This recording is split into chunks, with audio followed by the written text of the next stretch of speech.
What if we gathered 16 of the world's best Flesh and Blood players and put them head-to-head?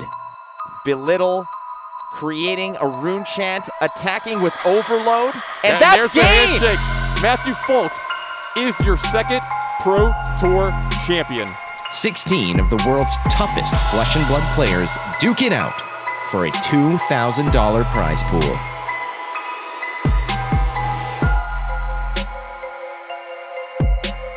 Welcome back, everybody, to more of our round of 16 coverage here of the Goliath Gauntlet Invitational. I'm Mitch Leslie, joined again by Matt DeMarco, and we got a fantastic matchup on deck for you right here.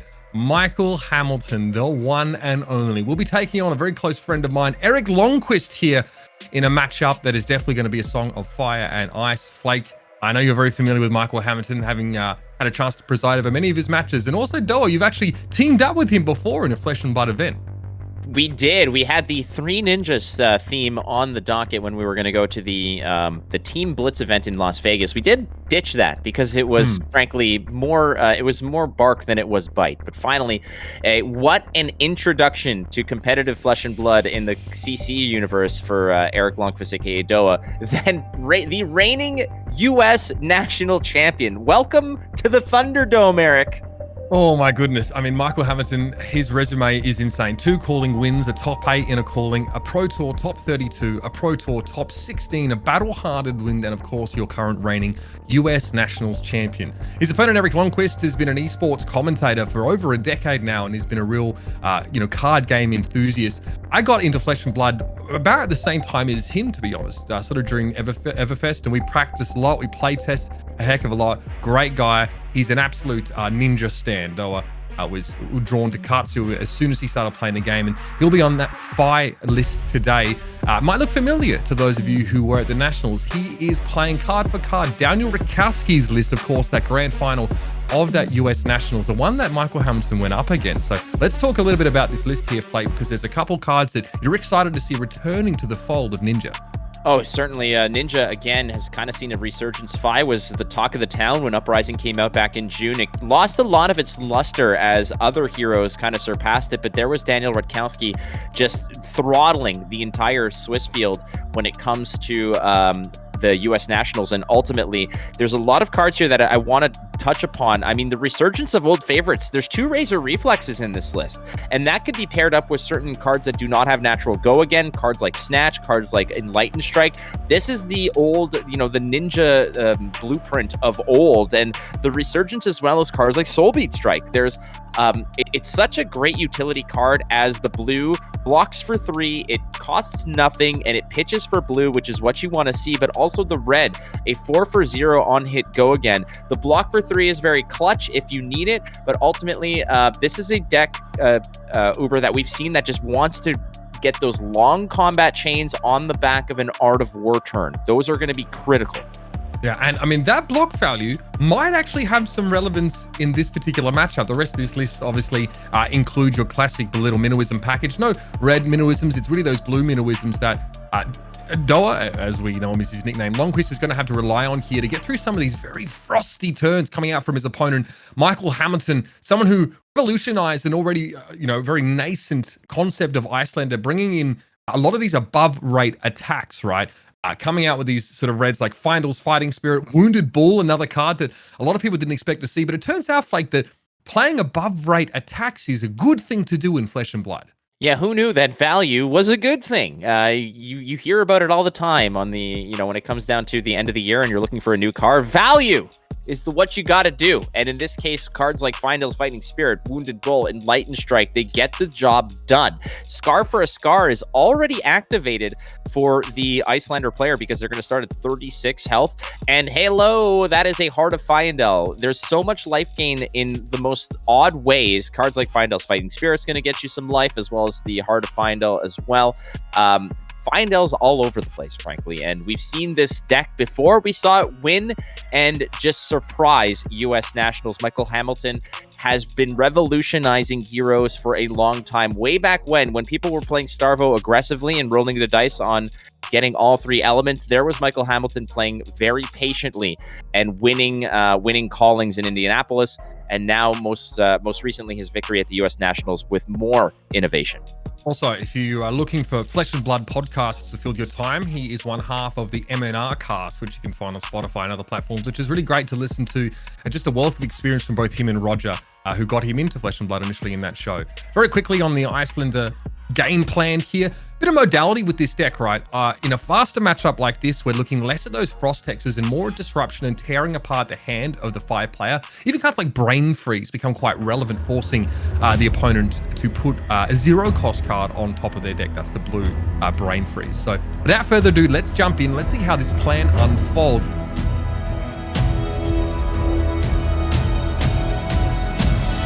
And Michael Hamilton, I believe, has the first turn. Yeah, Icelander wants to take that first turn and go ahead and pack up the arsenal real quick with one of those ice cards. Timing is going to be so important in this matchup. And hey, there's Erik Lonnquist with his Icelander playmat, paying homage to Michael Hamilton, who is on the hero herself. So starting off, pitching the Heart of Fyendal, that's going to gain you a life, and already looking at what particularly you want to play. So as we start off, there it is. We're just going to open up with a little bit of damage to just start things off. Yeah, what form of disruption should I rely on first? It was a Channel Lake Frigid being hovered there for Michael Hamilton, but instead the Insidious Chill will come down. And of course, that's a brutal card. Whenever Hamilton's fusing, you remove a frost counter from it.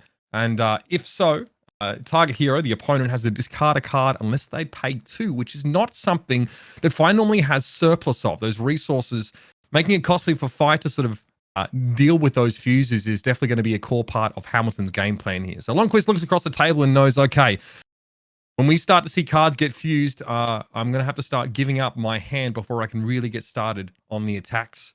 And he's ticked up his tunic. Lonnquist is ready to go. If Erik was aware there and paying attention, he would have seen that Michael Hamilton may have just flipped him a little information showing the CLF. The problem there is there's nothing you can freaking do about it, because at this case is that Icelander playing on your opponent's turn is going to be nasty, and timing, like we mentioned earlier, is so clutch. Playing the CLF too late could be problematic, but you know that this is just going to be jammed out at the right time. Typically, CLF is going to basically tax every action that Erik is going to make.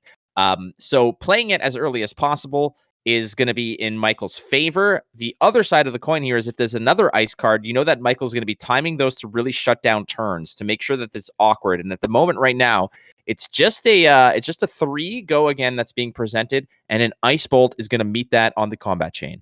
Yeah, it's your bread and butter here. Ronin Renegade Red coming out of the hand for Erik here, and it will be just stuffed pretty immediately by Michael Hamilton.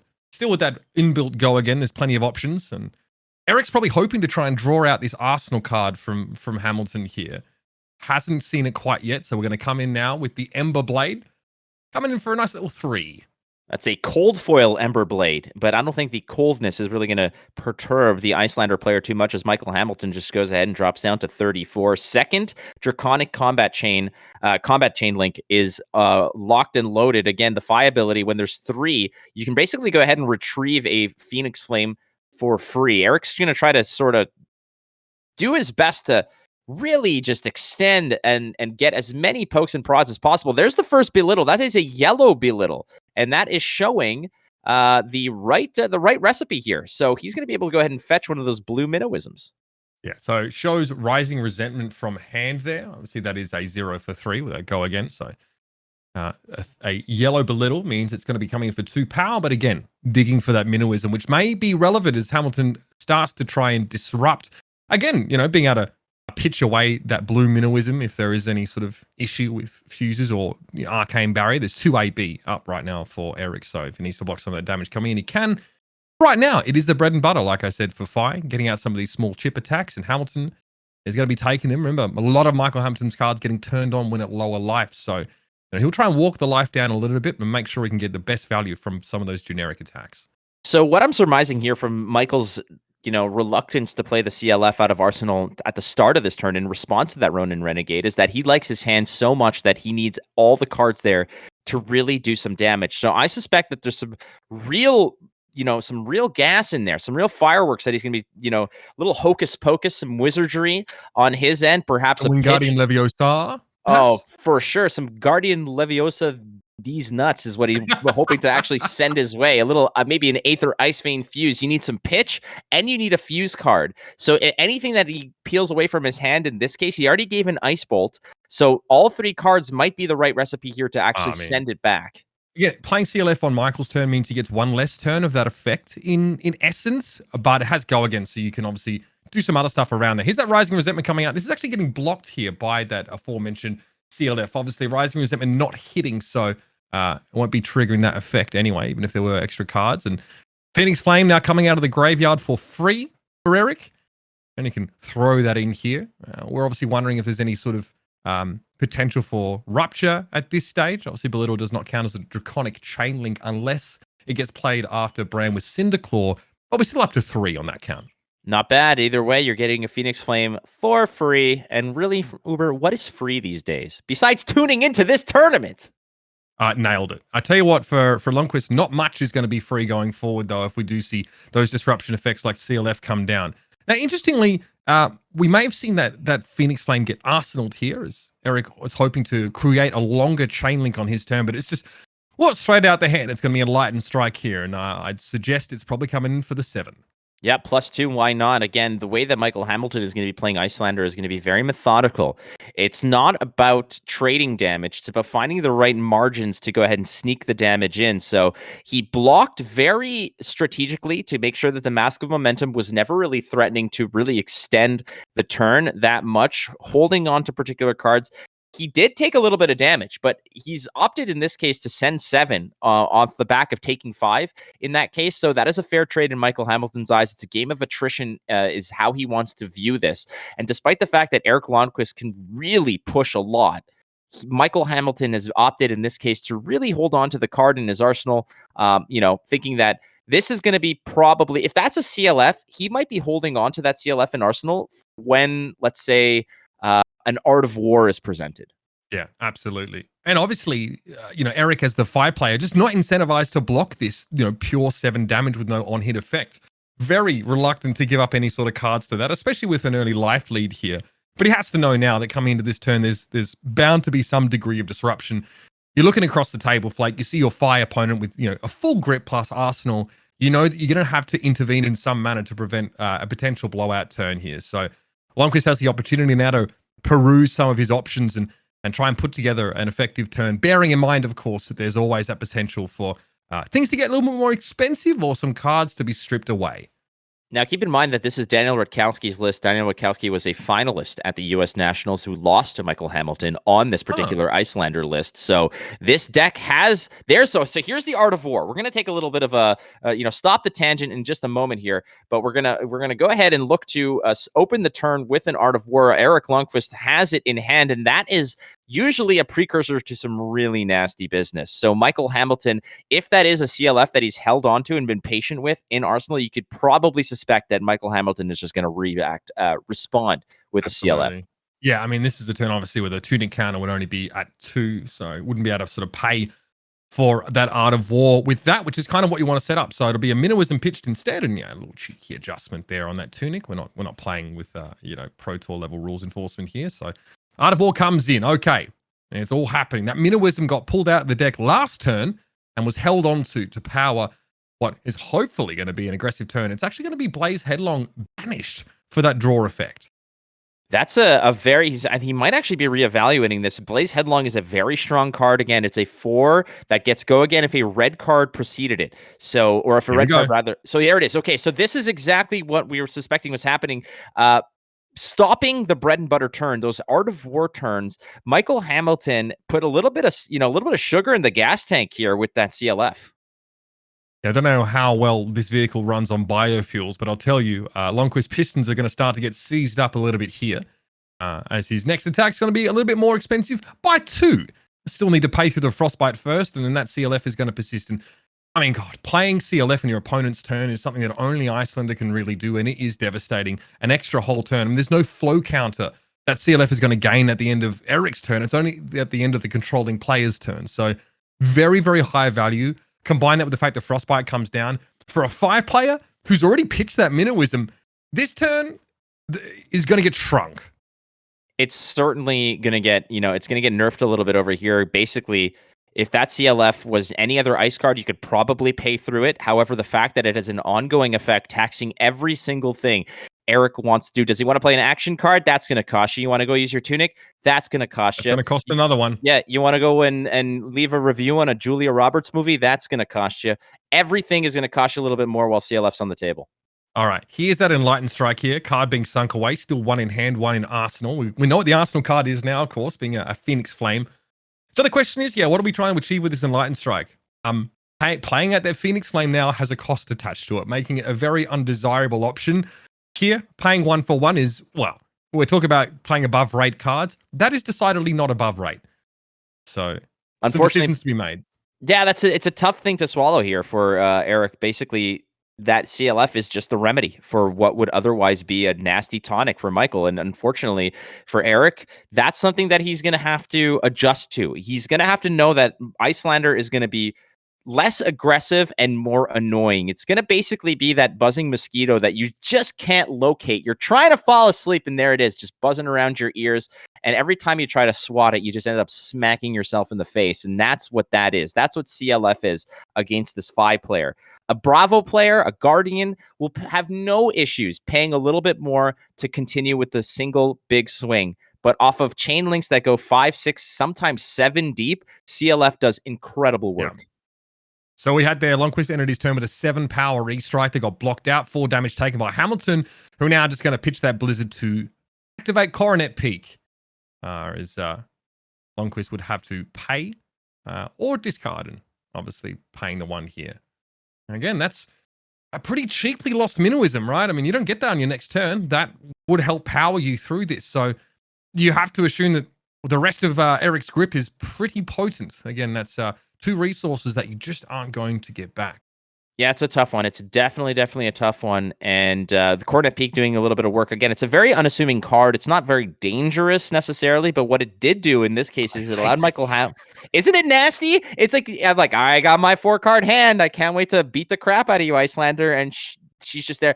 Pitch blue and steal a card. It's like, you son of a bitch. But I mean, what a great way to pressure an opponent's hand when normally you're playing on their turn. If Erik had kept the tunic counter up or had one up, right, then it's much easier. You don't have to lose a card, and it's a completely reasonable use of that tunic counter in a matchup like this if you're not using it for an Art of War. The turn comes back to Erik here, and he's got 3 cards in hand. He lost that Minnowism. He's facing down a CLF that's going to be going for a little while longer at the very least, plus the potential of more disruption. The life totals don't tell the story, Flag, but Hamilton definitely feels like he's in the driver's seat here.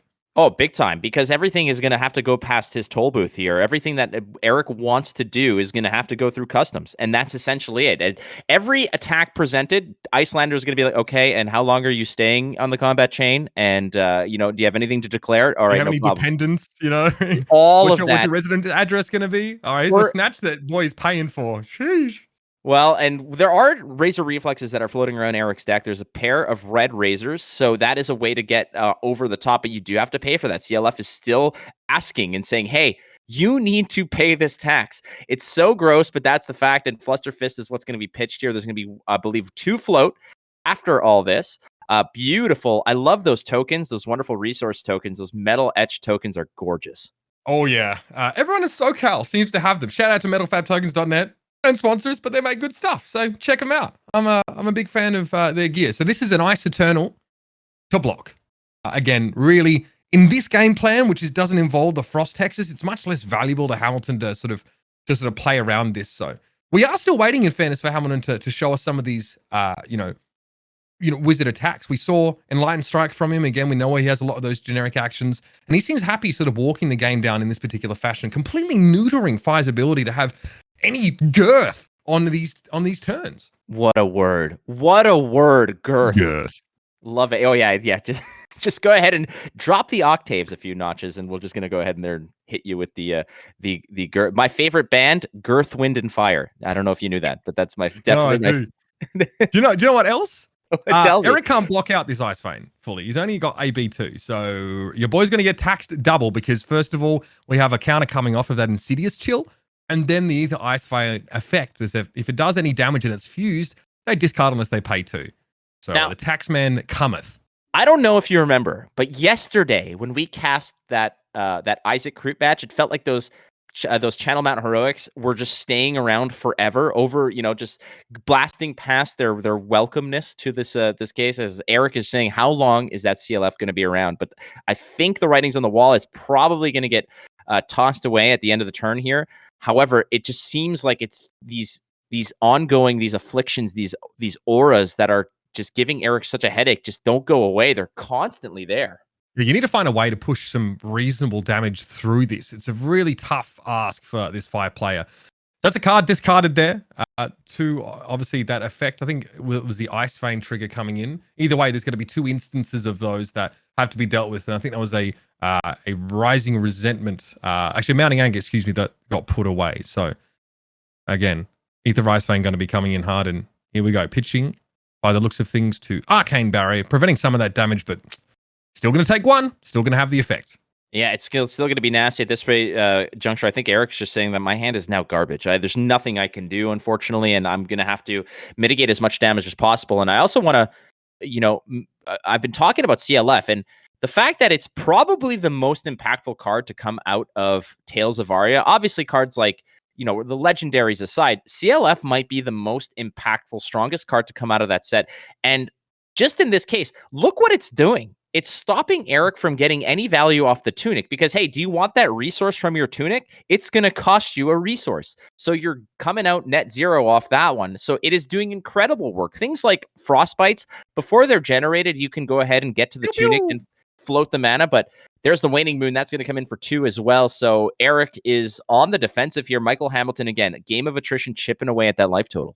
Yeah, I think Erik wanted to use the tunic counter and the floating to sort of instead of discarding a card, but that's obviously not an option like you explained. So Waning Moon coming in, and all of a sudden we see Fi play pretty defensively around this kind of pressure. And all Hamilton had to do, I mean, we'll have CLF in play, but just have 1 fused Ether Ice Vein, and all of a sudden the house of cards comes crumbling down. And for Fi, taking a turn off here, getting time walked, and that seems to be the case, that is devastating in this matchup. A free turn essentially for Michael Hamilton now, and he can actually start to go on the offensive. So tempo shift to be sure, and that's a cold snap coming out. Yeah, major shout out to the producer here, Marktheus, for this wonderful overlay and everything. And the way that I'm looking at these 2 portraits of these 2 wonderful people is Michael Hamilton in that face saying, yeah, it's the CLF. And then you could see Erik there looking to the side saying, can you believe this BS? That's basically... This is all on Erik's turn, by the way. I mean, he went to draw cards. Obviously, Hamilton has a priority window there. That's when he got the cold snap, which replaced itself, obviously. So that's pretty scary. So I don't want to interrupt you there, but I mean, just couldn't believe that Erik has to wait for all this to happen before he can even draw up after a dead turn. Playing against Wizards is legitimately just half the battle is knowing who the hell's turn it is you're basically a passenger for most of this. As Michael Hamilton on his own turn is, again, all these setup cards. The turns that Michael Hamilton are playing on his own side of the coin here are very unassuming until a Wounded Bull shows up. Ah, yes, Wounded Bull. Hamilton is less life, by the way. So this is coming in for 8 damage off 3. Again, very much above rate if you consider, 3 damage per card. And that's after, of course, him deploying yet another part of this, devious plan, an insidious concoction, if you will. Amulet of Ice, having that same effect, right? Discard unless you pay 2 and he can trigger it whenever he fuses. So the infrastructure here, the Ice Palace is being constructed for Hamilton, and he gets to follow it up with a bull in a china shop. It's going from bad to worse for Fi. Yeah, well, that was it. It used to be a fortress of solitude. Ultimately, now Michael Hamilton letting all of these the Wounded Bulls and the Findles Fighting Spirits into his own little clubhouse here, and a welcome sight in certain cases is Erik Lonnquist now at 21. Michael Hamilton presenting a lot of aggression, and a card pocketed into the arsenal. Michael Hamilton looks very comfortable at this juncture right here. If that's an ice card, it looks like there's going to be a little bit more disruption on down Erik's side of the table. But again, if Erik just swallowed that entire pill, it must mean that there's going to be some retribution here. There's going to be some clapback, and Erik is going to, I mean, the deck is just, it's powerful. It's potent. We just haven't seen it yet. Erik knows that, yes, he comes into a turn with a tunic counter up, a card and arsenal, and a full group. He takes the full bull in order to do that. Takes it by the horns, if you will. But he's still staring at 2 discarded unless you pay 2 effects on board. notwithstanding whatever else Michael might actually have in his arsenal here. So, in Five's position, you need to try and find a way to threaten. You want to force some damage, and here it is. This is perfect. Art of War, coming off a Tunic counter. Best way to start the turn here is Fi. Can he finish as well as he begins? Well, we've seen this story before. Again, this is the reboot of that particular turn. It's Art of War that's going to try to start off those types of turns that really shift the momentum, that shift the landscape of this matchup, as Erik at 21 has taken his licks in order to really line up this particular situation. It is a Art of War to start things off, banishing a card, drawing 2, and I'm guessing the other option that he will select here is going to be +1 to attack, +1 to defense of his attack action cards, and we're going to start there with the first domino to fall. Yeah, so Mounting Anger banished to draw 2, and now Mounting Anger going to be played from the hand. So this is coming in for 5, assuming that's +1 from Art of War. On Kit, Doa can banish an attack action card from his hand with cost less than the number of Draconic Chain Links he controls, so less than 1, and it'll gain +1. So a decent opening here. This is what you're looking for. We still haven't seen this Arsenal card for Hamilton. He's sitting on it, waiting for the chance to try and send Erik to the Shadow Realm.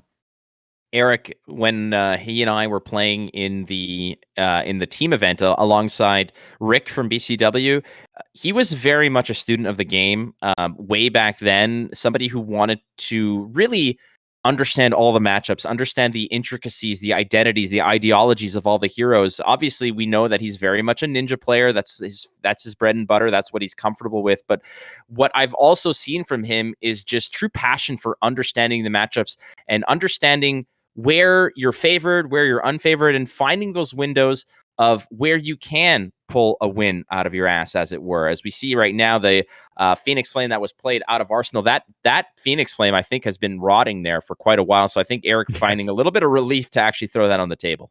Yeah, and that's an Ironhide Gauntlet being paid for off of a Tunic counter. So Hamilton getting full value out of that piece of equipment, which is going to be blocking for 2. It'll get destroyed, but pretty happy to use it here. That Soul Bead Strike was banished and it's going to have +1 when it comes down. So by my calculations, it should be 6.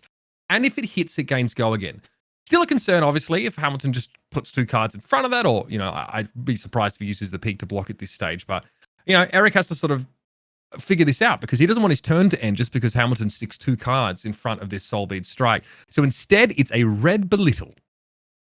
Let's keep it going. Might as well. That's going to be a 4 Go again. He's not showing any cards out of hand. So that's probably because he has nothing here. So 4 Go again is probably just good enough as it is right now to continue to pressure some damage. Michael Hamilton has been clutching onto that Arsenal card. If that is just a standard blue ice card, then you can suspect he's probably going to jam that out when he knows that he can, stop the remainder of a turn. There's still 1 floating. So a Frostbite against free cards is not going to do much. The sink below. Which could have been scary, right, if he chooses the Soul Bead Strike. Obviously, there's also a risk of getting your Soul Bead Strike stuck in Banish if your turn ended there.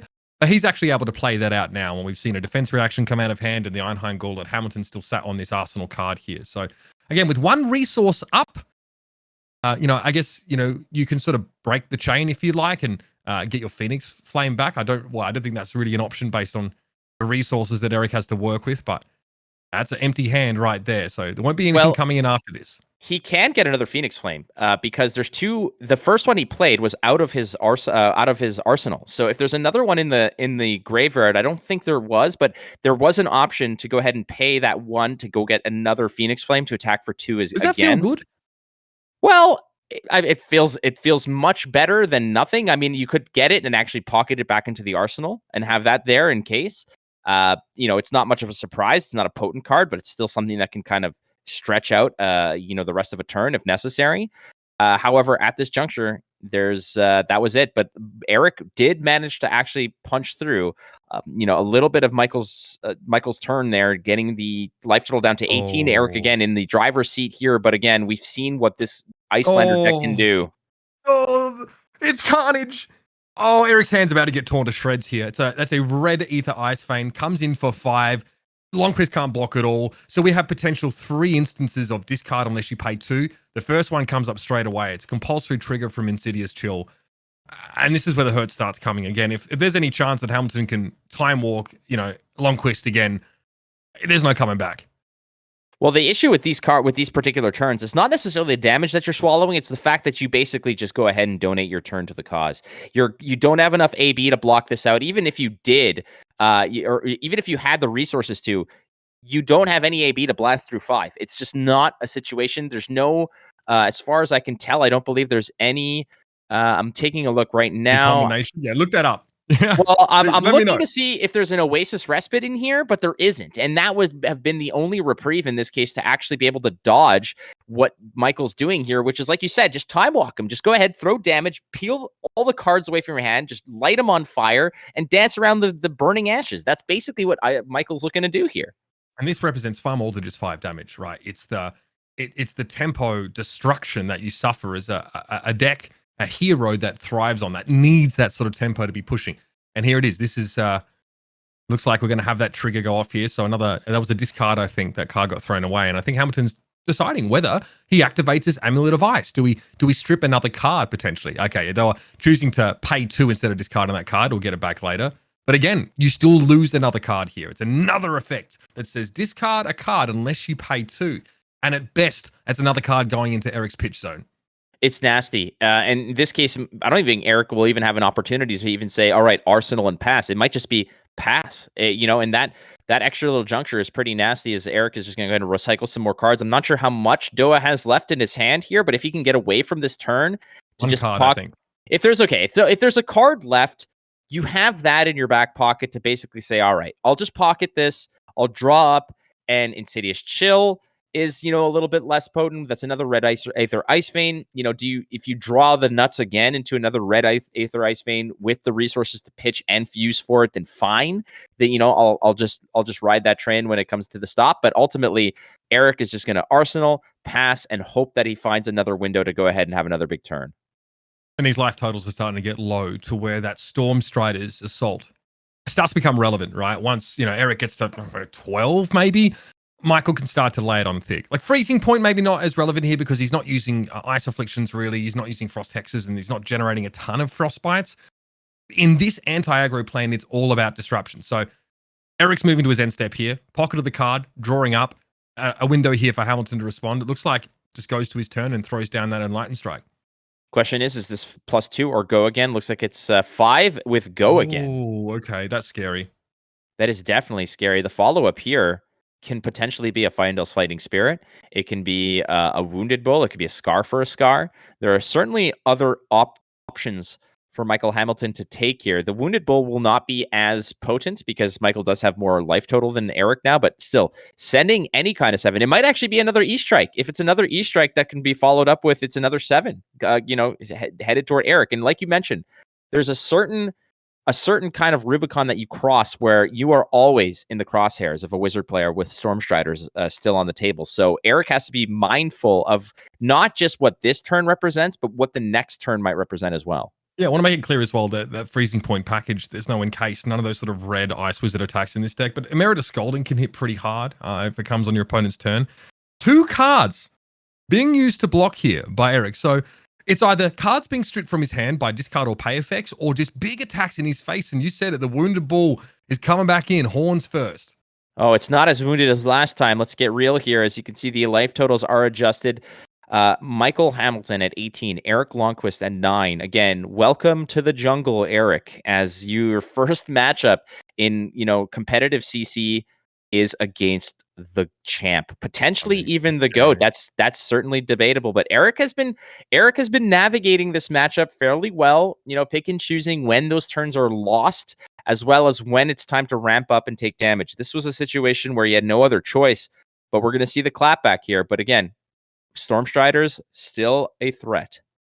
Yeah, I mean, as much as someone who's been tasked with the circumnavigation of the globe with a Viking longship and only has a straw to paddle, that's how Erik is navigating this game. A lot of these decisions, it's been taken out of his hands. It's been very difficult. So, okay, E-Strike's going back and forth. Talk about a staple card here. Hamilton gets to decide, well, all right, I've been sitting on this Arsenal card for a little bit. We don't see it last turn. He presents 2 very much above rate attacks instead. Probably maybe not expecting too much more after Lonnquist blocks with 2 cards and would like to Arsenal here. So there's a good chance Hamilton knows that this is about it from the 5 player. Well, it's not as potent as you may have wanted. It isn't essentially the big crescendo to a ninja style turn. This isn't really what Ninja wants to do. Ninja doesn't go tall, it goes wide. And sometimes tall. Sure, why not? But in this juncture, this is not the kind of attack that you want to present. Unfortunately for Erik, if he wanted all his cards, he was going to have to really swallow damage all the way down to 4, where in something like Storm Striders just locks up the game. And that basically just ends it. So Erik was adeptly blocking and presenting the most efficient counterattacks possible. In this case, E-Strike for 7 is one of those efficient counterattacks. Yeah, and before we get to blockers here, it's going to be an Aether Hail out of Arsenal that threatens 2 arcane damage, which I guess Erik could block with AB if he didn't want to keep an Arsenal card. And no, he's had no blocks, says Erik is. Yeah, Waning Moon going to come in over the top here. And this is hitting him awfully hard. Now, of course, that extra damage because it's happening on Erik's turn for 3 arcane. And Lonnquist says, I'll take that too. And Hamilton says, right, I'll return the favor. I will receive this damage with grace. With grace is the best way to possibly do it. As Erik goes down to 4, there is going to be an Arsenal card on the in his sorry, there's a card in the Arsenal there for Erik. Unfortunately, now when you're at 4 against a Wizard player, Storm Striders is just this beacon of devastation that just constantly is in the back of your head. It's just scratching at the back of your eyes. Oh, that is he's tearing the hand apart again. Oh. Someone tell Fido to drop the bone. This is ridiculous. So Brain Freeze Fuse. So first of all, Flake, we deal with the Insidious Chill trigger. That's going to be frustrating. And then I think Hamilton's indicating that after that, I'm going to have a look at your hand and take one of your action cards with cost 0, put it on top of your deck. So virtually, again, finding ways to strip cards without the opponent having to block. A pitch of blue Soulbeat Strike is going to pay the cost over there. He's having a look over here, and you know Ninja's going to be packing a lot of those freebies. He's going to take a look at the hand here. Erik doing a very good job of letting us know as well of just the kind of stuff that's going to be taken away. There's a Rising Resentment, a Ronin Renegade, I believe a Mounting Anger, and another that just gets peeled away. There's a brand with Syndiclor, I think, as well, yeah. It's incredible. You know, a lot of these cards that we thought were completely just duds, things like Read the Ripples and Brain Freeze, you don't really get those in draft. You know, those are the ones that you pick up. They're tossed to you as kind of like the charity pick at the end of a draft round. And ultimately, here we are seeing those cards just chew through Erik's resources. It's not just the card being put back on top of the deck. It's resources that you can use to mitigate some of that AB. And Erik now presented with a Waning Moon for 2. Yeah, there's one floating, so you can probably block some of that. But if you want to have any chance of keeping cards, then that's probably all you're going to do here. Now we are in critical life range for Erik. And sadly, very unlikely that he's going to have the game. Well, we know what's in his hand. 2 cards have been taken out of it here. Yes, there's an Arsenal card. Yes, there's 2 cards in the hand. But Hamilton comes back with a full grip, and you know he's looking to do work on Erik's turn as well. The dangerous Very part, daunting. What's very critical here is the fact that if you give your whole hand, if you present damage, you're giving Michael Hamilton a clear runway to go ahead and do some nasty stuff. Because right now you're presenting a brand with Cinderclaw from the Arsenal, 2 cards still in Erik's hand. Michael Hamilton is not necessarily at a critical point here where he is being threatened lethal. Oh, it's another 4. one. Emeritus Scolding 2 and 4 when played on your opponent's turn. Nasty little bit of arcane that Erik has to take care of. And they're 2 red cards, so he can only block few.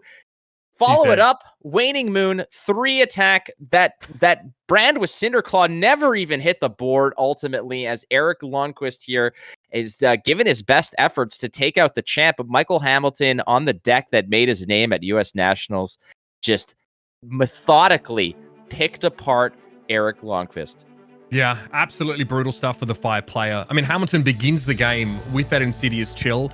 He's able to block with a Channel Lake Frigid and then deploy one later on. So everything that you really need to start the game off with tempo in your favor. And then being able to disrupt your opponent's turn when they're trying to make something happen with Art of War. A couple really nice turns from the 5-player, especially when Erik's able to get an Art of War off that Tunic trigger. But there was definitely some discomfort. Even things as simple as Coronet Peak stripping his cards away made it really, really hard to come back. And yeah, Emeritus Scrolling Right, obviously it's a blue card, but it's not an ice card. But the fact that it's good for 4 damage your opponent when you want to start a turn up at the heat, right? You can cycle all these cards away at the start of the game if you don't really need them. But as you walk those life totals down and you put your opponent in a bit of a scary position, that's when you can strike. this iteration of the Icelander deck doesn't lean on a lot of those red sort of wizard attacks outside of either Ice Vein, right? So things like Encase, things like Freezing Point, like I mentioned, they're put aside in favor of these attack actions that come in above rate, especially when you start with the life deficit. It's a really nasty build of the deck, and a lot of our competitors are leaning towards Icelander in this Goliath Gauntlet. I'll spoil that for you, so expect to see more of that. Again, a tough one for Erik to come back through there, but that is often how the matchup can play out for the 5-player. Yeah, and like I mentioned earlier, your first matchup is against the U.S. champ. It's already looking bleak. Someone like Erik Lonnquist, who has such a storied career in esports, and here he is, trying to have a hand against arguably one of the best players in the world, and made a game of it. Again, it's a very lopsided towards Icelander type of matchup. We've seen Daniel Rutkowski play that particular deck to great success. You know that he probably walked through some Icelanders as well, but Michael Hamilton on that particular deck. Man. Exactly. He's built differently, I'm telling you. Precisely. And look, massive shout out to both competitors. Congratulations, obviously, to Michael advancing. Huge thanks to Erik for joining us here in the Goliath Gauntlet. It's been great. Hopefully we can have him back sometime in the future.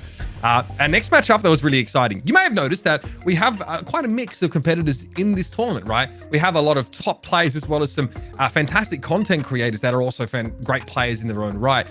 And we've pitted two of them against each other in the first round for your viewing pleasure. Flake, wet our whistles for this upcoming matchup.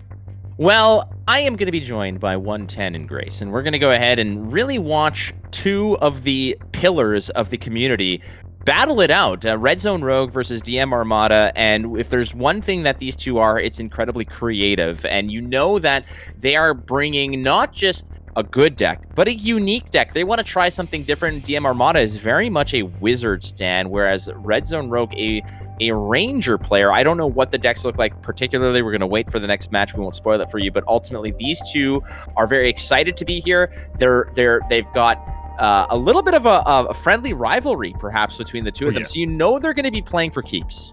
Yeah, no doubt about it. Obviously, that was our third match of the Goliath Gauntlet Invitational so far. Feel free to hit us with your feedback. What do you want to see more of in the future? And coming up very soon is our fourth match in the round of 16. Two beloved content creators going at it for bragging rights and for advancement through our gauntlet. Stick around. That match is coming up right after this.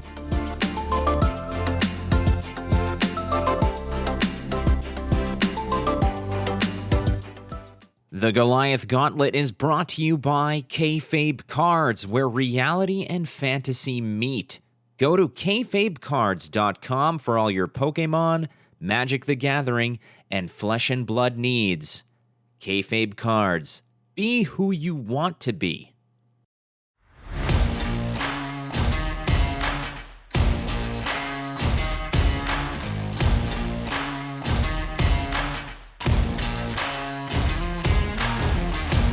Welcome back. We've got another matchup for you here for the Goliath Gauntlet. Tannon's tagging in for some Saturday action. We've got DMArmada versus RedZoneRogue, the creator corner of the bracket, I suppose, and both of these players well versed in Flesh and Blood, and you know that their deck lists are going to be creative. Tannon. Yeah, I like to call this one the caster clash, as we've been talking about a little bit as well. It's the other two guys that work along with us a lot. Really saved my ass a lot when it came to the early days of Flesh and Blood coverage, where I was a little bit newer to the game and they were helping me out. But looking at these two decks, kind of what you thought was going to happen, right? Like maybe not, the very top of the meta, but decks that definitely can compete. And they're bringing some cool little twists on it. We're seeing Dash from RedZoneRogue, but you're seeing a little bit different type of dash here. While it is aggressive and you've seen some aggressive dashes, this is a shotgun build. So it's using the plasma barrel shot to do some stuff, a little bit extra damage and really push some stuff. And he's gonna need to do that because DMArmada has brought a really, really cool dragon-centric deck here today with one dragon in mind in particular that I think is going to be really, really important in this matchup, Flake, and that's Kyloria. Kyloria is a good one, definitely. Both these players, again, like you mentioned, they're meta, but they're off meta to the same degree. They're meta adjacent, we'll call it, as sure, yeah. like you said, plasma barrel shot. The main board as basically Red Zone has kind of created it here is the aggressive boost build. You'll see the Tekla Pounders and such, but there is perhaps a shift in certain matchups with a slower move like Induction Chamber with the the Tekla Plasma Pistol. And on, like you said, Armada side, it's dragons, it's red stuff, it's go wide, get nasty, and see you at the finish line. So that's what we've got on the docket here. The content the caster clash, as you've so appropriately named it. I like alliteration, so it's not bad. It's not bad. So I believe the players are ready to rock and roll again. This is the first round of the Goliath Gauntlet.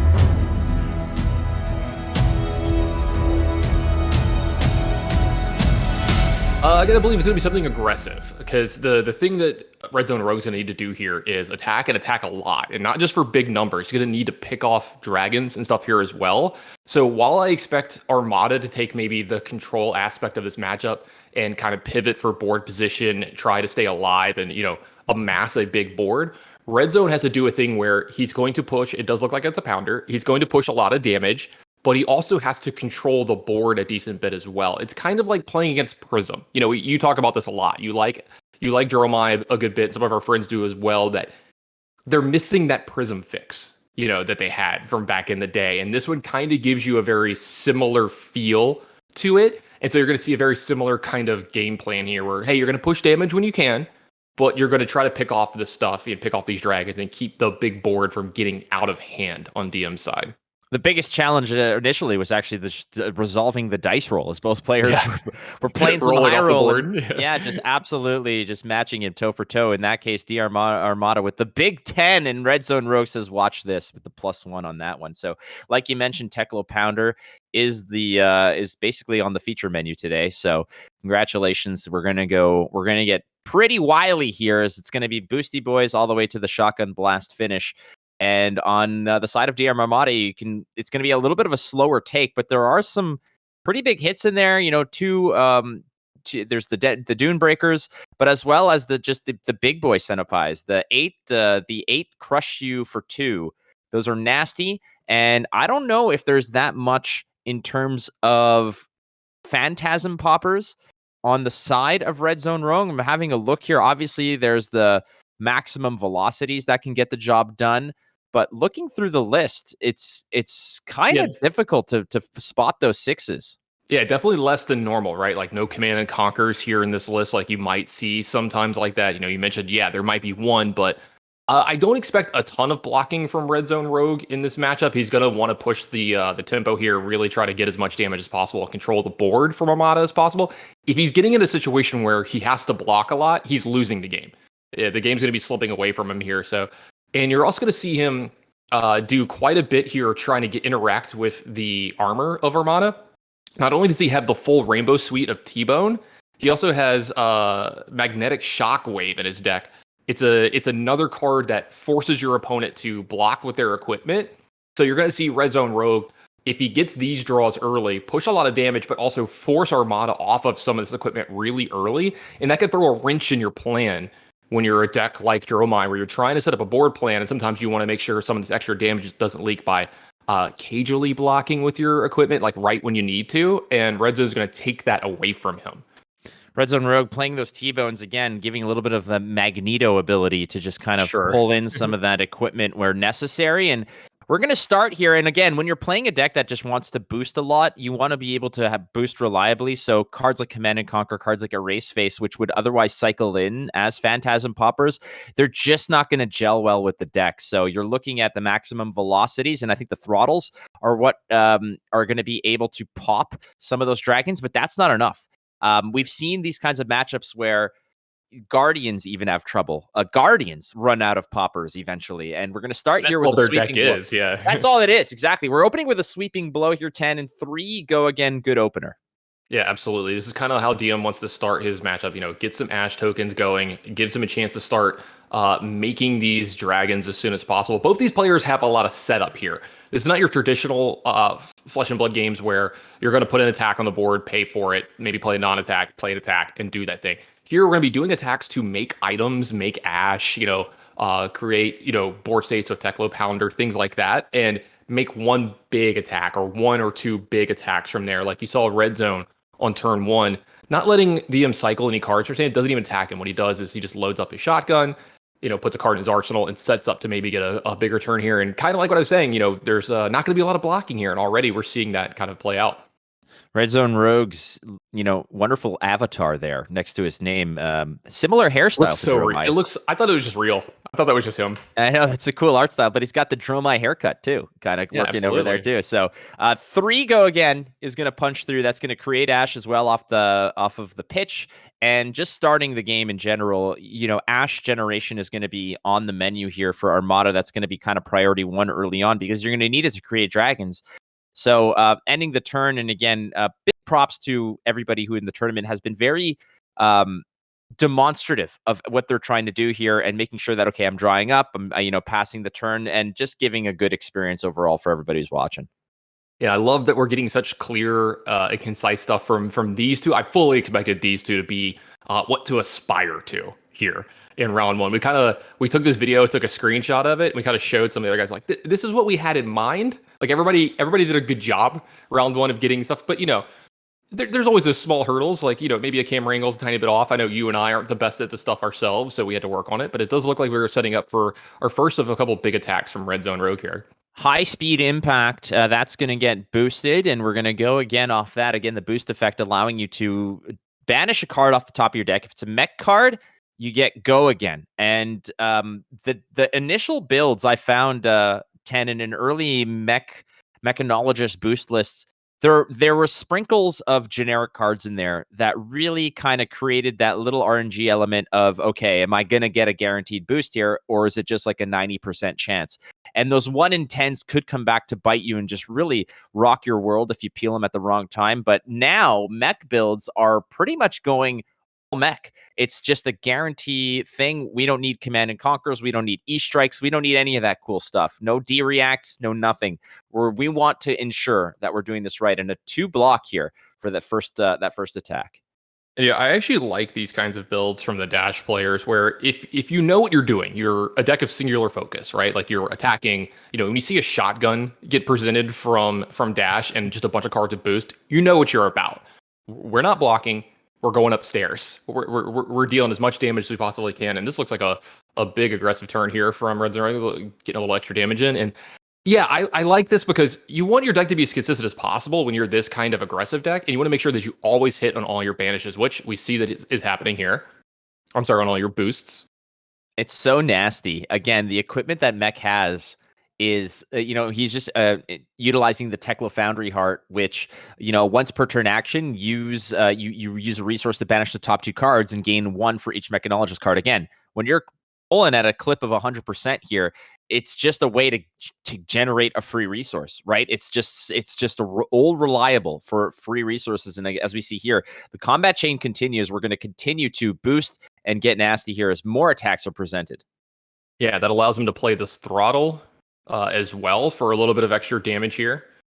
Let's see, DM has been blocking, as we said. We do expect him to be the defensive deck in this game. He's looking to find really good spots to turn this game around because he's going to be on his heels a little bit early because Red Zone is way more efficient at presenting just good attacks every single time. Like all of his cards are the same card pretty much. Like some of them have different text on them, but they're all just attack for somewhere between 3 and 5, go again, maybe a big huge attack at some point, maybe attack you with my shotgun, and manage to do with my pounder, some things like that. DM's trying to survive into a good pivot turn where he can find a dragon that really, brings out some of that tempo for him, where he can get in a good attack, maybe have something really cool happen off the dragon, and then Red Zone has to spend time attacking that dragon. So we'll see if he can get into that situation. But it looks like he's going to play something here. Yeah, well, Burn Them All is presented, but that was presented as a block, blocking 3 of the 6 from the throttle. And now it's, I believe that is Zipper Hit. And Zipper Hit Red presenting itself as a 5 attack. So again, the story that began this turn is continuing to go through. There's a card in Arsenal for DMArmada, 2 Ash and a card in hand. If that is a dragon, a big boy dragon, that could be something like you pitch a blue, drop a big dragon on the board and see what's what. Burn Them All presented as a block in this case. And if there's any pair of players that are in this tournament that do not need to say, what does that card say? Or what does that card do? It's these two. Yeah, real stewards of the game. These guys have like encyclopedic knowledge of the game. Really helped me out a ton when we were in the booth, especially early. Definitely a little less nowadays, but still at times, helped me out for sure. With the little bit of the different heroes, the ones we don't see as much. But these guys know everything that's going on. DMArmada, especially, you hear him in the booth all the time. He's like our lore expert a lot of the times when we're doing coverage as well. He'd be like, yeah, this is the background of everything that's going on. And speaking of a play from DM, here we go. Yeah, that is the first dragon to enter the fray, ladies and gentlemen. And it's the first of many. That's Asvalai. And Asvalai is going to, whenever it attacks, you may have him deal 1 arcane damage to up to 2 targets. Now, this is good for clearing out opposing dragons and allies and such, but at this rate, there are none. It's a good mirror match card, but ultimately, it's just 1 arcane damage extra on top that's going to go ahead and tickle that dash. But that's how it's going to start. And at 3 health, it's fairly fragile. Yeah, most of the dragons are going to be, fairly fragile. Like they're only going to take 1 attack from RedZoneRogue to hit. You're looking at 2, 3, 4 for most of the butts on the dragons here in this deck. The problem is RedZone's going to have to spend, resources and a card attacking these, and that's not something that he wants to do, but he just needs to do a lot in this matchup because, if you leave these dragons alone, they just start attacking for free every turn, doing a ton of extra damage, a ton of extra little stuff. And eventually it's going to be a board state where you're not going to be able to keep up anymore because Armada can just start using all of his cards from his hand to block willy-nilly and just keep attacking with these dragons that he's already invested in earlier in the game. Looking at Armada's list, there's so much. It's very red heavy. Let's get real here, but that's what it wants to do. Yeah, he is Dromai. Yeah, that's the way you want to do it. In terms of any type of extra fuel you can use, there's like 3 Dunebreaker blues. There's 3 Sweeping Blow blues and 3 Passing Mirage blues, and that's pretty much it. Yeah. So if you're looking to pay for stuff, you've got to line up the big boys like Dominia, Dracona Optimide, Tomultai. You have to line these up. It might be that you need to let them rot in your arsenal until you find the fuel for it, but again, timing is going to be crucial as well. Yeah, and most of the ones that he has multiple copies of, and you're looking at like Hyloria and stuff like that, these are the ones that cost 1 or maybe 2, so he can maybe invest 1 or 2 cards in and make that happen. So oh no, just as we were mentioning it, sorry to interrupt here, but the 3 of I meant to say there are 3 non-mech cards in the list. It's 3 Tome of Fyendals, and that's the one he peels off the top, so that 0 to 60 will not get go again. This is a disaster for RedZoneRogue, but this is the Mech God giveth and the Mech God taketh away sometimes. And this is what happens when your deck isn't 100% Mech cards. We've seen this happen in some big spots, and it can be really bad and detrimental to your whole game plan. Yeah, that's a tough one there. And again, in a deck that's probably 60 cards, as Red Zone is presenting it here, finding 1 of 3 of those Tome of Fyendals is a 5% chance to just ruin your day. And unfortunately, that's where we're at right now. And if my math is incorrect, well, too bad. That's 5%. 3 of 60 is 5%, right? I am not a math scientist, and I don't know if I have enough fingers and toes to keep up with that. So I'll just say it's 5%. And I will believe you and act as if you are correct until I am told otherwise. Thank you. We're just waiting for like the producer in my ear to say, yeah, you are correct or you are incorrect. Otherwise, we're still blocking this 0 to 60 with a Fate Foreseen. Fate Foreseen D-React allows you to sort of just take a peek at the top card and, scry it away if you want to, opt it away, as it were. And this has got to be one of those windows that DMArmada was looking for, an opportunity to have a turn.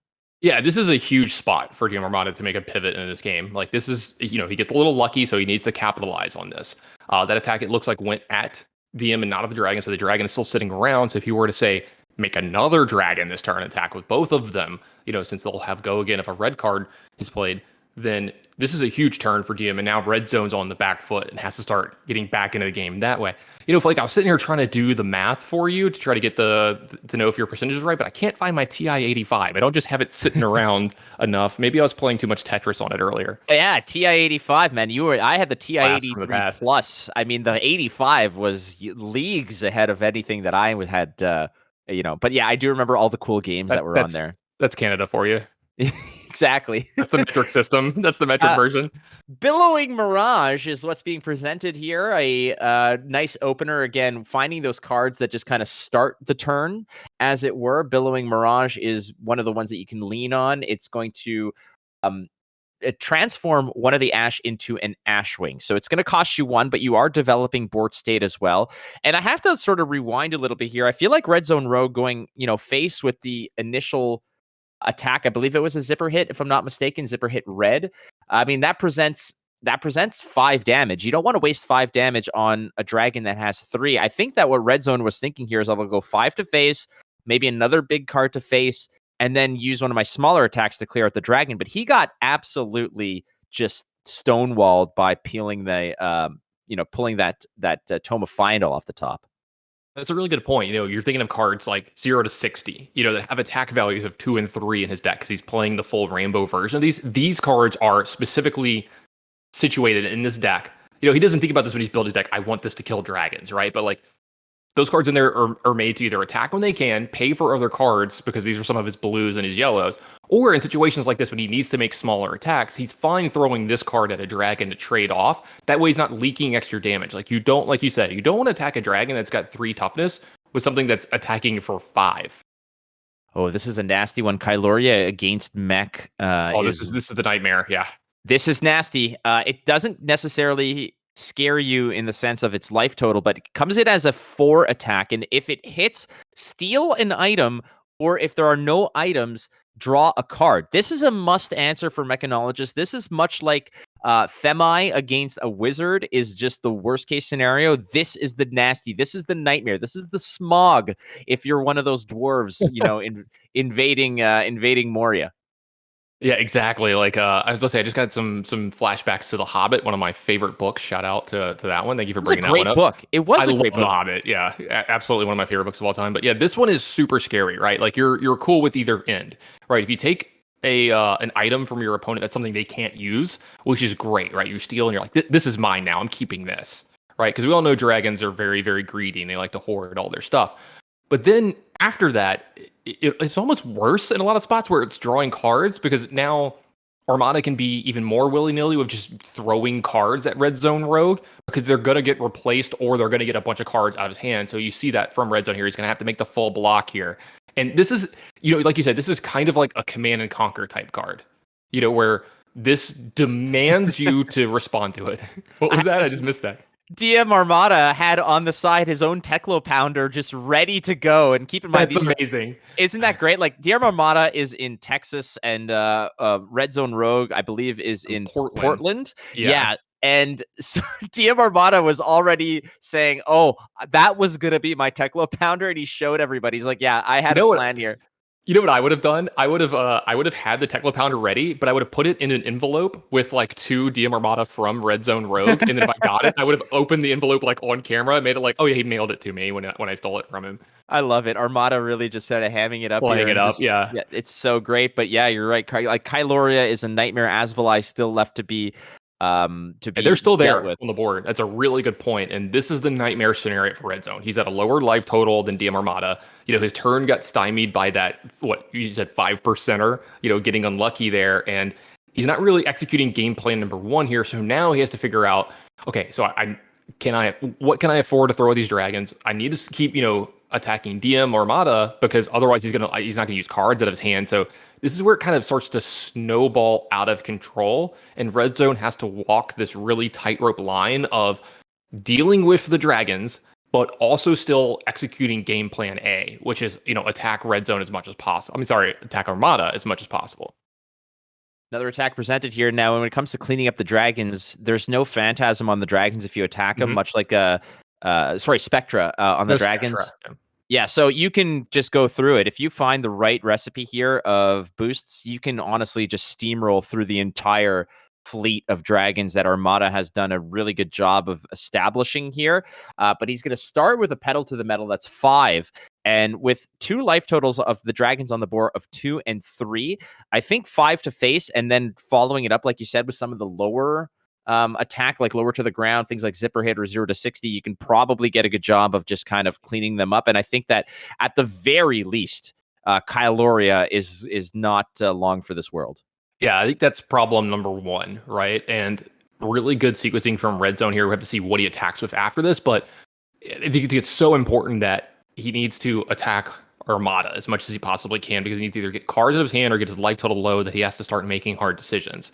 And then you're going to use your smaller attacks to clean off these dragons. Now, he is attacking face first to give less information to Armada on making blocks correct. And, I haven't played this matchup a ton myself to know exactly which way you're supposed to sequence it, but I'm going to defer to Red Zone here.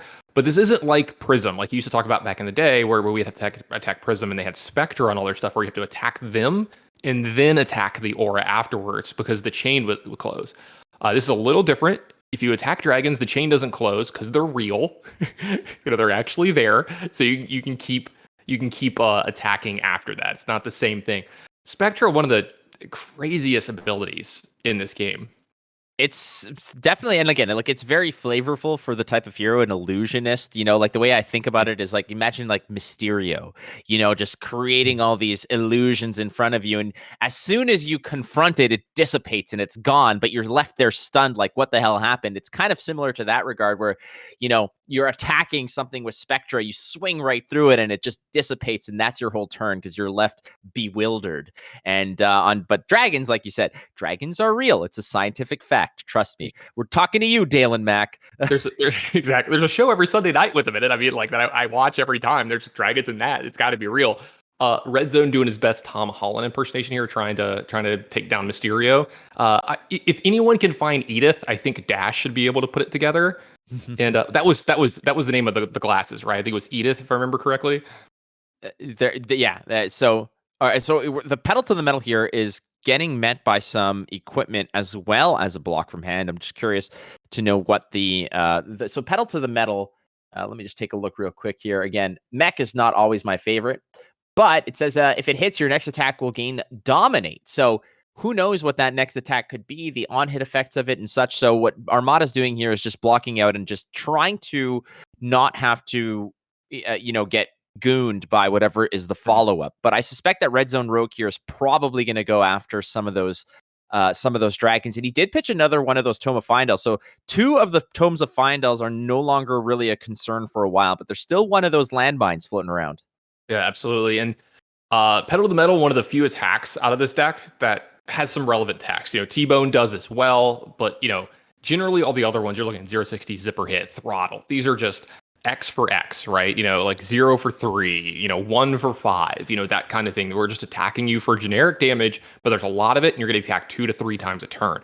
Some of these, though, do have text on them, like Pedal to the Metal, and if you can give one dominate, that makes Armada's hand a lot worse, right? So you can see him kind of incentivize, like, I want to make sure that these relevant on-hits don't happen since you have so few of them. Hey, look, there's the other one.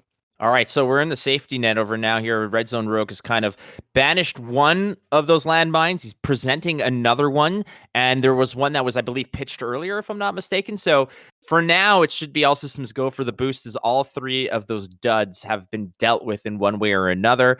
But this is going to be a big turn, and we're going to see how RedZoneRogue continues to the onslaught here, as he still has those circling dragons, Asvalai and Kyloria, one of which is immensely detrimental to mech. But there's no item on the board yet, and we saw RedZoneRogue pitch away one of the Techlo Pounders, so there's still another Pounder and another Induction Chamber that are possibly floating out there. Yeah, I mean, honestly, at this point, Armada's fine with either way, right? Like, if he gets an item, takes it away from Red Zone. Otherwise, it's a card that needs to be blocked by 2 cards or a card plus an equipment because it has an on. It's just snatch from here on out as well. And that's a huge problem. That's a very good comparison. That is absolutely the correct comparison, as well as it's snatch with it's perma snatch with go again built in, with conditional go again. It's so odd. And it costs what? I think it was one. It was like one resource. Yeah, I mean that's not bad, especially if it lives on the board. I mean it's very fragile with a 2-point butt, like you said. But Red Zone has the tools to cut through it. So I think right now it's just a mere matter of Red Zone refilling the hand and parsing out what the attack plan is going to look like. Yep, looks like that tome is going to lead into another pedal to the metal from Red Zone here. So let's see how Armada wants to do this. And I'm not sure where this one's attacking just yet. It looks like it might be attacking Armada yet again. So I got to believe maybe the last card in red zones is one of those 0 for X cards, like 0 for 2, 0 for 3. So we'll have to see. This is a really good turn from red zone at regaining some tempo in this game and kind of turning this around. Does look like it is going to boost. Yeah. So, like you said, probably 100% from here on out. There are some cards in the sideboard, maybe. I was about to say, I don't think so, actually. Sideboard is completely clean from what I can. Like the 3 Tome of Finals are literally the That's only about it, 3. yeah. That's it. Those are the only 3 vanilla cards that might, dull the soup, as it were. It does look like the shotgun's going to come in and clean up that dragon that we were talking about. And this is going to leave Red Zone with an arsenal as well. So really, really powerful and good turn from Red Zone here. Gets to take the lead in life yet again. Gets to set up an arsenal for a possible 5-card turn next turn and removes that real problematic dragon from the board. What's interesting here is that when you have the dragons on the board, Armada... another kind of... Yeah. We spoke too soon, Flake. We absolutely spoke too soon. He's just creating another Kyloria. RedZoneRogue's like, come on, man. Like, I just dealt with one. Can I just kill you? With the beauty of this is that, much like Prism earlier on, like once the board is established, you just need yellow pitch for Prism to just get things working. But in this case, we're going to open with a Kyloria, and here comes your favorite card from Uprising, I would say, to call out. That is Blaze. So this is Blaze Headlong, but if Brian Gottlieb were anywhere near us, we were contractually obligated to say Blazing Hedgehog. Yes, the Blazing Hedgehog. So Blaze Hedgehog says that it's a 4 for 0. It gets going in if a red card was played on the combat chain. And in this case, Kyloria is that. Invoking it is a red card. So 4 go again. And that's just the start of this nasty story, as there's some further chapters in the form of some circling dragons that are hungry for some red zone rogue action. I feel like dragons shouldn't be able to attack first in a turn. I feel like you should have to attack with something else before you attack with the dragon, because like while they're fast, they're like not quick. You know what I mean? They have to like, every time you see a dragon get up, they're like really slow to get up. They have to start, flying and stuff. They take a little while. They're lumbering to get going. They're kind of like Bowser in Mario Kart. I was right? just about to say Bowser or Donkey Kong from Mario Kart. Yeah. Great top speed, terrible acceleration. I'm right here. I'm looking into your soul, Flake.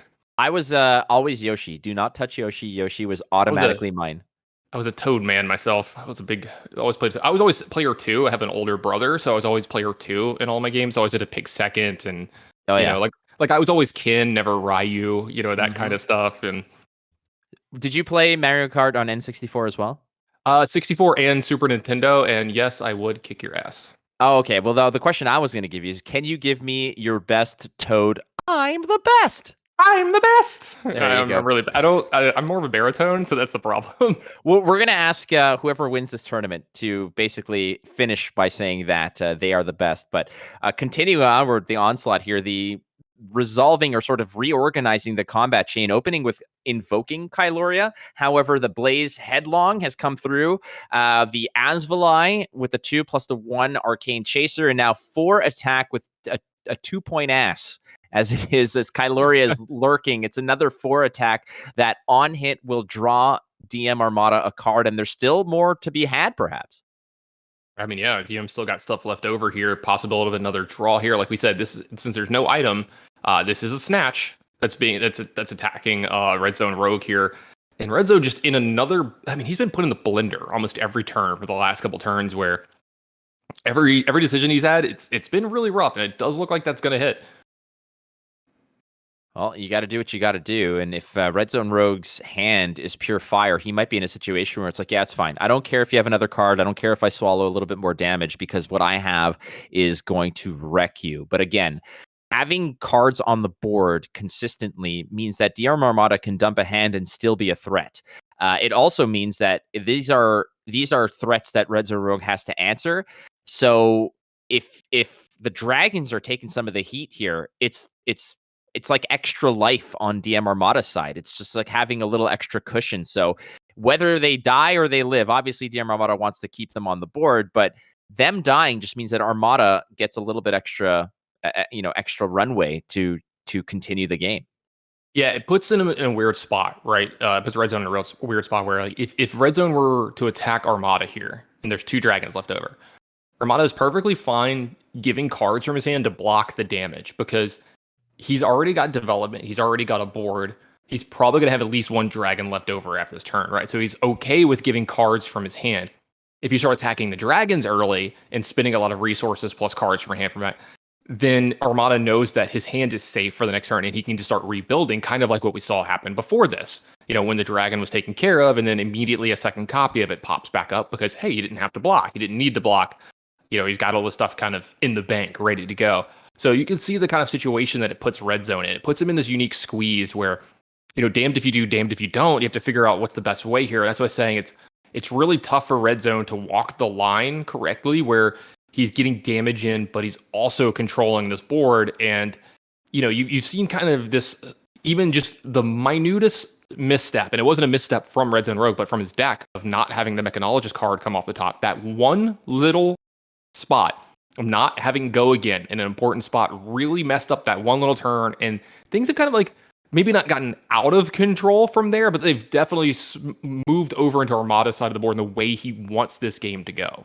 Yeah, it's like I hate to keep bringing this back to Prism, but it is, she was sort of the OG on the block when it came to Illusionist, and it's much like if a Prism player is content to just, maybe swing with an aura, develop a board, and kind of play it safe. But if you give them a full hand, it could be dangerous. Suddenly you're dealing with heralds and auras and all kinds of nonsense. Exactly. But in this, giving DMArmada an opportunity to have a hand to play, things can swing very significantly. And in this case, it looks like RedZoneRogue is back at it, just kind of picking them off out of the sky, Euron style.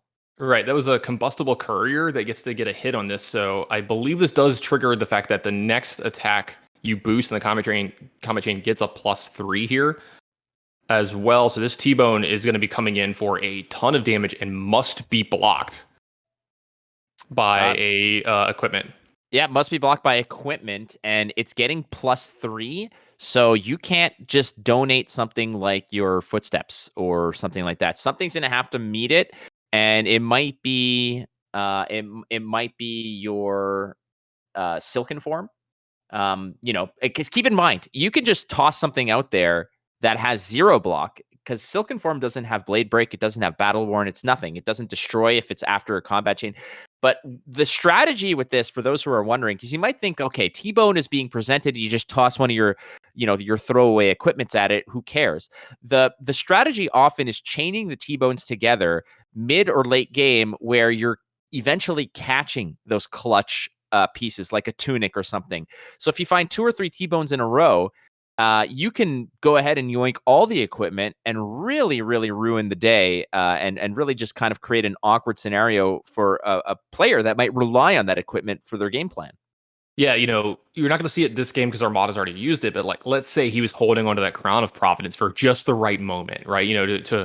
To filter his, a card later in the game that he really needs to. He's looking for the best possible spot for it, and you force them to use it early. That's great. If you can get a situation like that to go on. And Armada did have to take all that extra damage down to 17, but it does give him a chance to turn this around because he's got cards in his hand. He's going to lead off with a Ravenous Rabble for 4 here this turn. And Ravenous Rabble, yeah, lots of red cards in the deck, so that's a pretty safe bet. Yeah, I was gonna say this is a deck that's better at attacking multiple times without stuff on the board already than Prism was back, in the past. You're looking at cards like Blaze Headlong. You're looking at Ravenous Rabble like you're seeing here, and these dragons. So this deck can go a little wide without having a bunch of Spectras and stuff like that on the board like we've seen with Prism in the past, but can also do it with Ashwings and stuff like that. So lots of ways to go wide here. And here we go. This is another impactful dragon in this matchup. This is Dominia as well. This one attacks for 4 and has 4 toughness. But when it attacks a hero, you get to reveal the top card of your deck. If it's a red card, you get to look at their hand and banish a card from it. Oh, yeah. So he's going to show right now. All right. Yeah. This is great. And again, banishing a card is obviously amazing, but having information is incredible. And as Newman once said, when you control the mail, you control information. So he knew the power of information, and that Dominia coming in, it's a Marvel Dominia too, beautiful card, the legendary dragon of Dominia, for again all these awkward numbers, and peeling a card away from Red Zone's hand is pretty nasty. And DMArmada is going to have to make a decision here. Do you get rid of one of the big attacks? Do you get rid of the fuel to pay for the big attacks? What's the story here? So this game is still up in the air, in my opinion, as RedZoneRogue has the tools to just continuously, shred those dragons out of the sky. But for every dragon that's taken out of the sky, that's damage that could be dealt to face. And eventually there's going to be a crossroads where RedZoneRogue's going to have to make a decision. Do I just focus on beating you down, or do I continue to clear the dragons? Yeah, and this is another problematic one, right? Like, this one's a 4/4 dragon that, if you let this keep attacking, the fact that it can take a card out of your hand, because it's going to be higher than 5%. We keep talking about these percentages. It's a very high percentage of red cards in Armada's deck. Obviously, he's a Dromai. And if this hits every turn, Red Zone's not going to be able to win from here. So this is another threat that is dealing a bunch of damage to Red Zone, because he's going to go to lower life total than Armada here this turn. It's another thing on the board that he's going to have to deal with as well on the next turn. And he's going to have to find the right attack for it too. He's going to need to attack it 4/4 on one of these turns as well. So this is another really rough spot for Red Zone, where, again, he's going to have to walk that tightrope, and like you said, he's got to figure it out. When can he start just going all face? And we're getting at the number soon where he can, but I don't know if this is a dragon you can ignore. I really, really want to dig into Dromai. There's so many heroes I want to dig into. You've been saying it for like months in our Discord. You're like, I want to play Dromai. I just want to play Dromai. Is this the kickoff for you? Is this finally cementing it? There's this. I mean, there was also Aaron Shantz, who showed me his deck at Canadian Nats that he did well with, that I really wanted to try.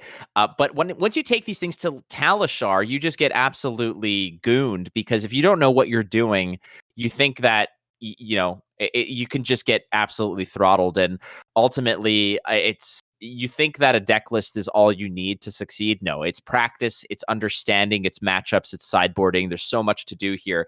And on that note, Ravenous Rabble Red peeling one of those, there's only 6 blues floating around, so that Ravenous Rabble is almost a sure thing. In the same regard that boosting is almost a sure thing for Red Zone, that Ravenous Rabble is pretty much a sure thing. Yeah, and kind of a nightmare scenario again for Red Zone here. On his turn, he was just load up the shotgun path. Like, didn't get to do anything, didn't get to attack a dragon. And this is the thing that's going to start to spell the beginning of the end for Red Zone here, because Armada's going to get to push a ton of damage and still have these dragons coming in behind here. And did you see what card got revealed from the top of the deck? Was it a red card? It was a red card for Ravenous Rabble. I didn't get to see what it was. Yeah, so that means the dragon is going to trigger yet again when it attacks. And this is an amazingly aggressive hand from Armada. This might be the biggest turn of the game. Oh, certainly. Absolutely. And again, coming in with awkward numbers is the key here. RedZoneRogue might, it's always the worst. It's much like an Overwatch. If you lose the game with a stack of alts just rotting, like you feel bad. But in this case, having a Goliath Gauntlet that you haven't used and such like that, RedZoneRogue, unfortunately, the turning point of this match might have been that instance, Tannon, where he just got gooned by an early stoppage of the boost. I think that was the most impactful turn of the game. Like, while this turn is huge and we're doing all kinds of cool things from Armada, and he's probably going to he's possibly pushing lethal this turn, like this is his big turn. The most impactful turn was the turn where Red Zone missed on the boost. I think that changed the whole complexion of this game. DMArmada, no slouch. Again, content creators are out there to entertain and educate, but man, can they also swing big when necessary. As we see here, DMArmada brought a not unorthodox deck, but like we said, meta adjacent deck, and is just showing his prowess, his understanding. Both of these players, are so good, and they might not get the credit that they deserve in terms of just how good of a player they actually are. I've played against both these guys in like actual sanction matches of this game and pickup games, and both of them can definitely play.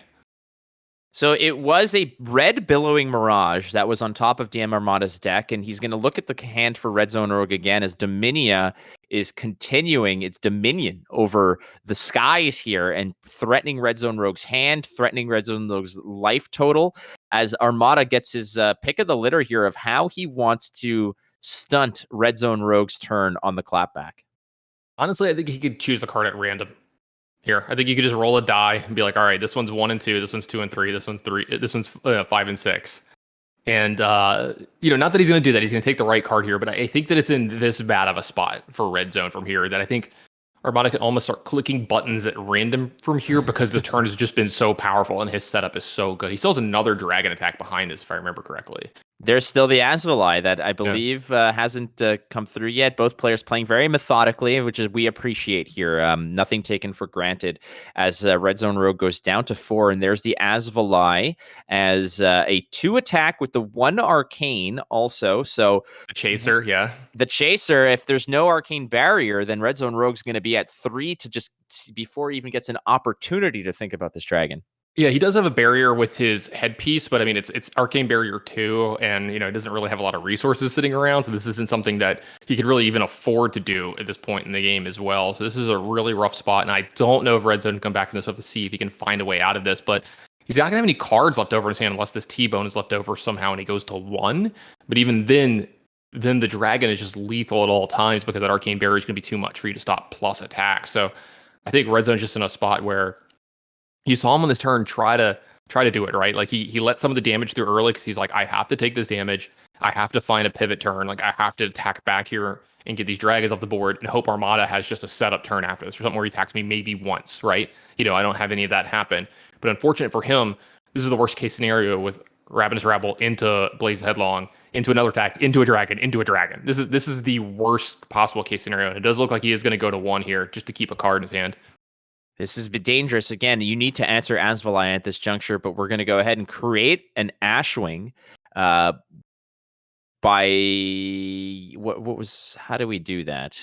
What was the usage of creating said Ashwing? Might have been that. Oh, did he use the Silken form here? Yeah, it's possible. I was going to say I might have missed this.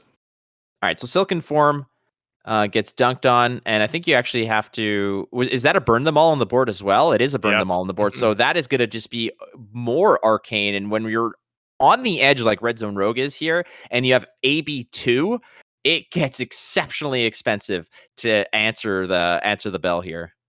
And yeah, I don't think this bell is going to be answerable, honestly. With, like I said, going down to 1 with AB2, and then he's going to also have to block with all this stuff. I think this is the end.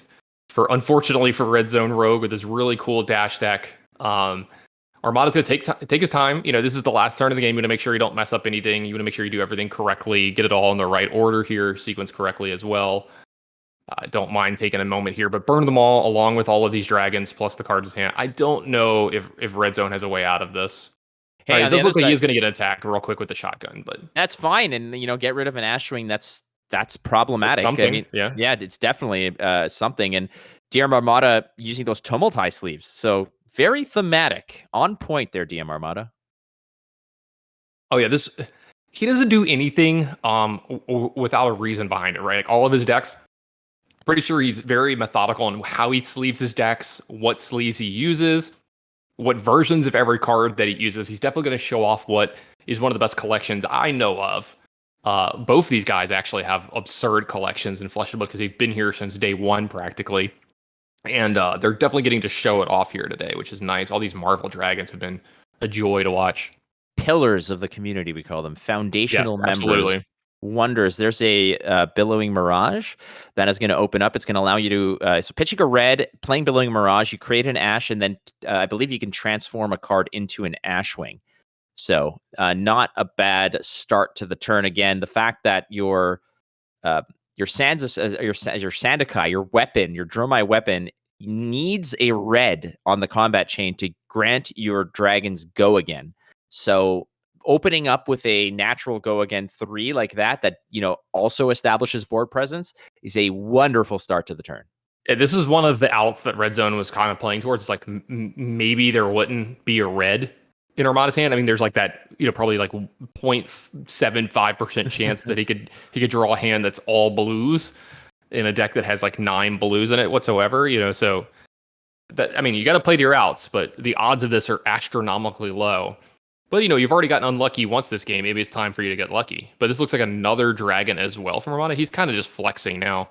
Yeah, he's just showing us his marvels. He could have played Chromai, but he said, I just want to show off how cool this card looks. And that card there is Miragai, if I'm not mistaken. And Miragai is it costs 1, and what it does is it basically negates the first phantasm of a dragon attack. It's a 2 for 4, so unassuming in terms of threat, but it's there to protect the other dragons. Yeah, make it lose Phantasm. You can't pop it, but like we said here, Red Zone has a really hard time of popping stuff anyway in this, so it's going to have to just be blocks plus, attacks or whatever. So it does look like we're going to get a double block, or, well, sorry, we're going to trigger the take a card from hand here first. So we're and you can see how impactful this is every one of these turns. Red Zone's just playing with less cards in his hand. It's almost like he's gotten the intellect penalty here. It's much like any race. If you need to make a quick pit stop, you're going to be laps behind, and RedZoneRogue, is cursing those three tomes of Fyendal that polluted the deck just a little bit, diluted it just that little tad. It's like, you're making Kool-Aid and your mom's like, oh, we'll just add a little bit more water, and it just throws the whole recipe off. The whole chemistry is just concocted. So that's kind of what happened here, is RedZoneRogue is just cursing that generic that was floating around and bit him in the ass. It also matters what color Kool-Aid too. A flake, that's really important. I mean, I was always a standard red guy. Same. Yeah. Fruit punch, That's the way to go. Like, what are you going to go orange or what? No, you try Tropicana has basically the monopoly on orange. It does look like that's going to be the game for the side of DMArmada, and RedZoneRogue is going to be falling to the wayside here. Unfortunate for him. We pointed this out during the game, so I want to make sure that we get it through. I think the most important thing in this game here was him losing Go again on that turn, and that incredibly unlucky boost that he had. Well, it was not just that he lost Go again. It's that he lost Go again as the first action of the combat chain there, because I suspect the move there was to send a couple big attacks to face and then end it with a smaller attack to clean up the dragon. So you're sending the 5 to face, you're not going to waste a 5 to clean up a 3. You got to be very efficient. This is a game of inches, as it were, and 1 point here, 1 point there. How many games have you played, Tannon, where you're like, oh, if I only had one more life? So that's basically how that kind of ended up there. And unfortunately for RedZoneRogue, but DMArmada, grabbed the dragon by the horns in that case and rode it off into the sunset. Yeah, and DM did what his deck is supposed to do, right? He survived early onslaught, didn't take too much extra damage here or there, got the blocks in when he could, but he created a board state that was hard for RedZoneRogue to deal with, and to deal him enough damage to create a race that is advantageous for RedZoneRogue. So big props to DMArmada understanding the matchup and executing from there. Hell yeah. All right. So that's another one in the books. DMArmada advances to the next round here at the Goliath Gauntlet. This has been quite the Saturday. Tannon, we've got more matches tomorrow, so make sure that you guys are sticking by for that, as we do have some more flesh and blood, as the Goliath Gauntlet is just getting started, friends. And we want to again thank our sponsors at KFAB Cards and everybody who has kicked in terms of just their support. It has been quite the experience so far.